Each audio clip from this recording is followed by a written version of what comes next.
Welcome guys! So sa video tutorial pong ito ay itutuloy po natin ang ating gagawing wiring tutorial sa ating pong ginagawang 1 push button for our forward reverse with time interval on operation of our forward and reverse contactor. So this time naman po pagaganahin natin ang ating mga indication light at ang ating 3-phase induction motor. So ito po ang ating indication light for our stop, trip, forward, and our reverse. So, gawin na po natin ang ating wiring tutorial. Kung bago ka lang napadaan o napasyal sa channel na ito, please consider subscribing po. Ang inyong pag-subscribe sa channel na ito ay malaking tulong para sa akin at maaaring maging malaking tulong para sa iba. So, ituloy na po natin ang ating gagawing wiring tutorial. According po sa ating control circuit, ang lahat po ng X2 terminal ng ating mga indication light ay nangangailangan ng mga neutral line or line 2. So, kung makikita nyo po, nilagyan ko na po lahat ng neutral line ang lahat ng ating mga indication lights. From our control circuit, from 10 and 6, which is normally open, located on our electromagnetic relay. So, i-connect ko na po ang wire nito from the terminal 6 ng ating relay. So, ito po yung pupunta sa ating forward indication light. So, i-connect ko na po ang terminal nito, ang wire nito sa terminal number 6, papunta sa ating indication light for our forward. So, hihigpitan na rin natin ang wire nito na siyang nagpunta sa ating X1 terminal ng ating forward indication light. Dito naman po tayo for activating our indication light for our reverse. So, according sa ating drawing, from the pair of 10 to, which is normally closed, so, i-connect ko na ang wire nito. So, ito yung pupunta sa ating reverse indication light. So, i-connect ko na rin ang wire nito sa ating reverse indication light. So, sandali lang po.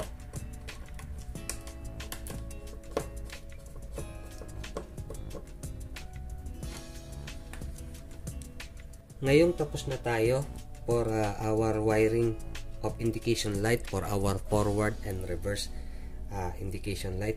So, dito naman po tayo sa ating stop indication light. So, according sa ating drawing, ang ating stop indication light ay manggagaling from the series of normally closed contact located on our forward contactor and normally closed contact located on our reverse contactor. So, any of this contactor is activated, so mag-o-open siya, ma-deactivate ang ating stop indication light.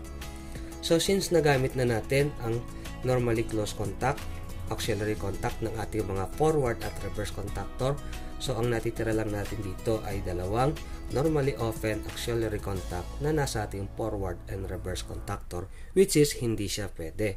So, tulad ng ating mga ginagawa, instead nagagamit tayo ng electromagnetic relay na nangangailangan pa ng supply voltage, so gagamit tayo ngayon ng dalawang auxiliary contact block.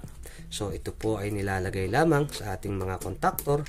So, once activated, so hihilahin ng contactor ang kanyang mechanism para magkaroon ng pagpapalit ng normal state ng kanyang mga contact.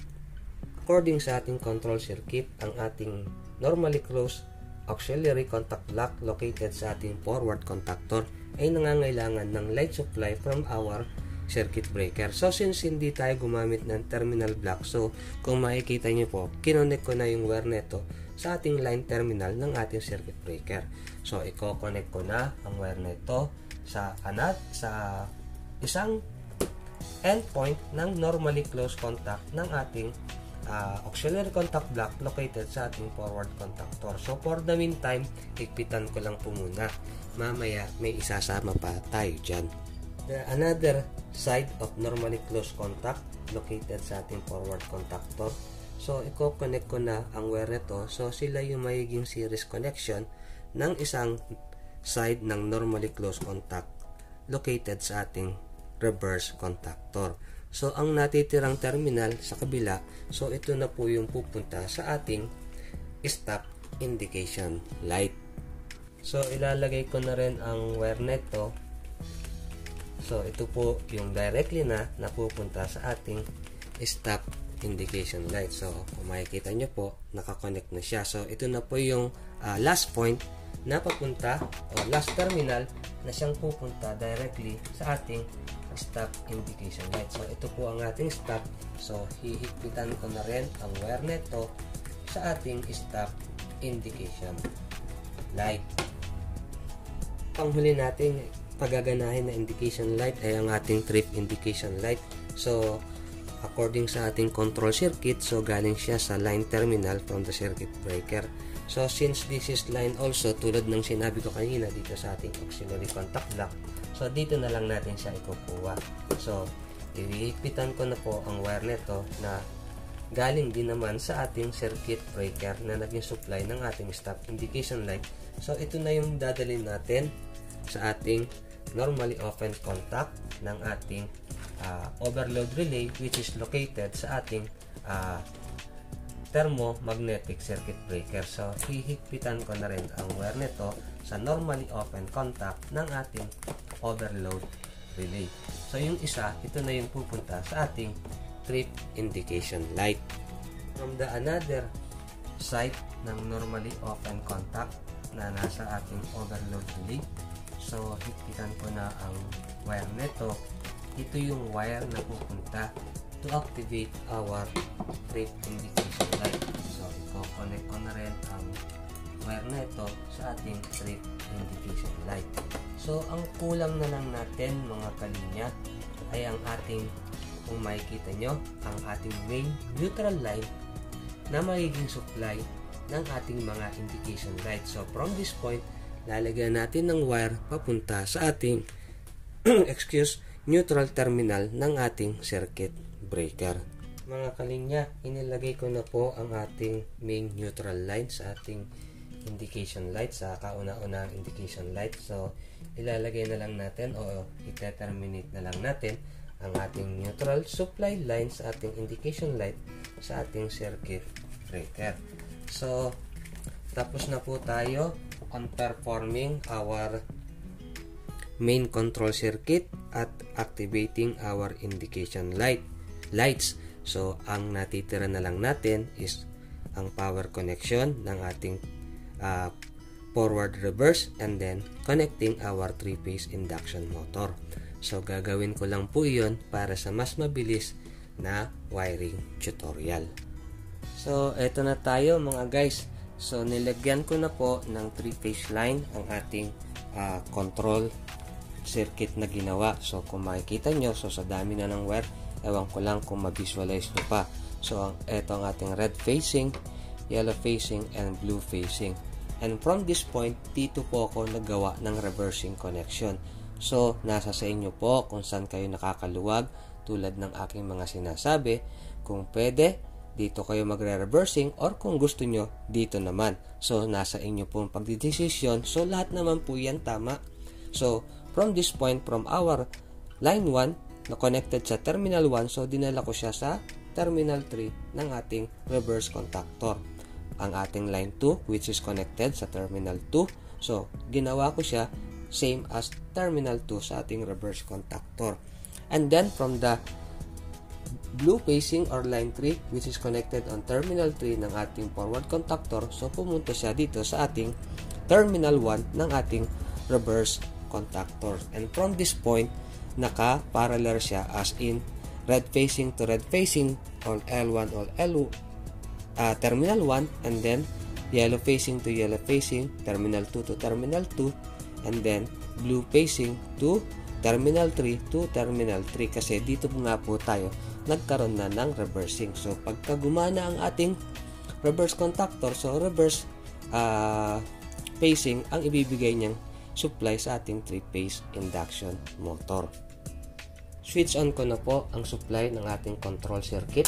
So kung makikita nyo, nakailaw ang stop and trip, maya iilaw ang ating forward indicator. So ayan po siya. So ipapaliwanag natin mamaya. And then i-reset ko na po ang ating thermal overload relay. So dapat mawala ang ating trip.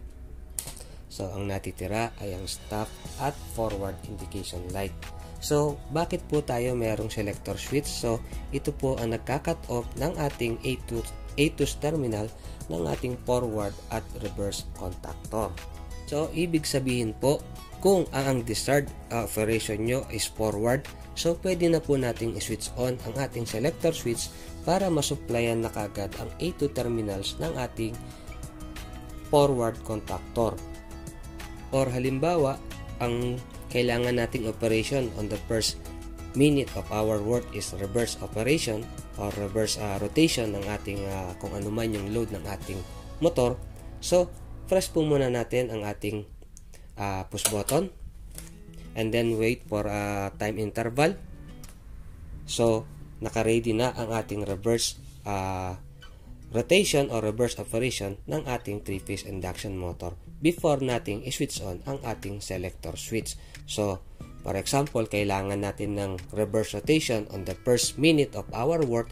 So, i-switch on na po natin ang ating selector switch. So, disclaimer lang po, this is not the standard wiring of our reverse forward. So, tulad ng aking disclaimer, so para lang tayo matuto mag-design or mag-modify ng control circuit. So, switch on ko na po ang ating selector switch na nangangailangan tayo ng reverse rotation ng ating 3-phase induction motor. So ayan, nag-reverse rotation ang ating 3-phase induction motor. So halimbawa naman po, gusto natin pumunta in forward rotation. So press natin ng madiin ang ating push button. So pinress ko na po. So namatay or na-deactivate ang ating 3-phase motor. So time interval. So ayan, nag-forward rotation ang ating 3-phase induction motor. So press ulit natin to go on our reverse rotation. So press natin ng madiin. So nag-stop. Wait for the time interval. So ayan, pumasok ang ating reverse rotation ng ating 3-phase induction motor. So halimbawa naman mga kalinya, gusto natin i-stop temporarily in a time interval lamang ang ating reverse rotation. So, ipe-press lang natin siya ng magaan or softly press lang na hindi niya marireach yung contact ng ating normally open contact ng ating push button. So, paki-obserbahan lang po. So, ayan. Babalik siya sa reverse pero nag-cut off lang ang kanyang time interval. So, ang total cut off po ng ating control circuit ay ang pag-switch off ng ating selector or ng ating switch. So, for example, ulit, gusto natin pumunta in forward. So, press natin ng madiin. Nag-stop ang indication light, time interval. So, papasok ang ating forward rotation or forward operation ng ating control circuit. So, gawin naman natin yung ginawa natin kanina sa reverse rotation na i-stop natin and then time interval. So, magaan lang na pindot, softly press lang para hindi niya ma-reach yung ating normally open contact na siyang nag-activate ng ating impulse relay. So, ang mangyayari, makakat off lang ang supply ng ating multi-function timer relay.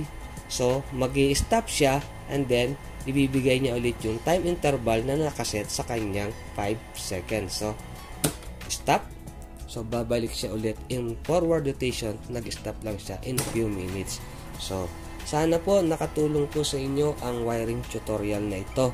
So, sa mga bago po, huwag niyo pong kalimutang mag-subscribe. Tulong niyo na po sa akin at nang tayo makatulong sa iba pagdating ng araw. So, punta ulit tayo sa reverse rotation for the last presentation. So, push natin ng madiin, nag-stop ang forward, and then time interval, pumasok siya sa ating reverse operation. So, dalhin ulit natin siya for the last time again in forward operation. Push natin ng madiin.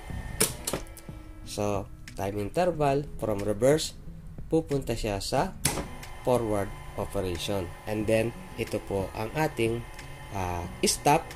So, kung gusto nating stop ang full operation, so nag-stop ang ating 3-phase induction motor, indicating na kung sa susunod na operation, nasa forward siya, naka-ready ang ating control circuit. So, see you po on the next video, and God bless po sa inyong lahat, at maraming salamat sa inyong walang sawang pagsuporta, lalong-lalo na kung umabot ka sa part ng video na ito. God bless po sa inyo, mga kalinya.